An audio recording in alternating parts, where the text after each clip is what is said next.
ബിജെപിയുടെ വളർച്ച ഗൗരവമായി കാണണമെന്ന് സിപിഎം കൊല്ലം ജില്ലാ സമ്മേളന പ്രവർത്തന റിപ്പോർട്ടിൽ കരുനാഗപ്പള്ളി ഏരിയ കമ്മിറ്റിക്കെതിരെയും രൂക്ഷ വിമർശനം.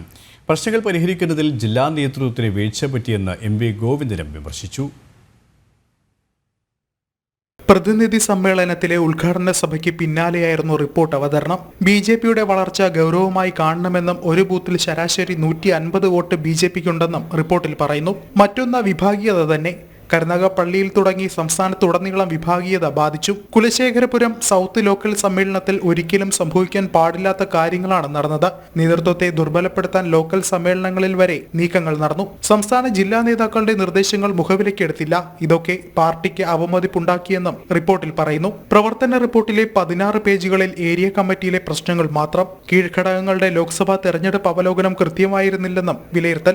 പൊതുചർച്ചകൾക്ക് മുൻപ് സംസ്ഥാന സെക്രട്ടറി നടത്തിയ പ്രസംഗത്തിലാണ് ജില്ലാ നേതൃത്വത്തെയും സംസ്ഥാന കമ്മിറ്റി അംഗങ്ങളെയും വിമർശിച്ചത്. കരുനാഗപ്പള്ളിയിലെ പ്രശ്നങ്ങൾ പരിഹരിക്കുന്നതിൽ ജില്ലാ നേതൃത്വം പരാജയപ്പെട്ടതായാണ് വിമർശനം. സംസ്ഥാന കമ്മിറ്റി അംഗങ്ങൾ അവരുടെ ഉത്തരവാദിത്വം കൃത്യമായി നിർവഹിച്ചില്ലെന്നും എം.വി. ഗോവിന്ദൻ പറഞ്ഞു. സിപിഎം പോളിറ്റ് ബ്യൂറോ അംഗം എം.എ. ബേബിയാണ് സമ്മേളനം ഉദ്ഘാടനം ചെയ്തത്. നാളെ റിപ്പോർട്ടിൽ മേൽ ചർച്ചയുണ്ടാകും. 12-ന് ജില്ലാ കമ്മിറ്റി തെരഞ്ഞെടുപ്പ് നടക്കും. പിന്നാലെ സമാപന സമ്മേളനവും.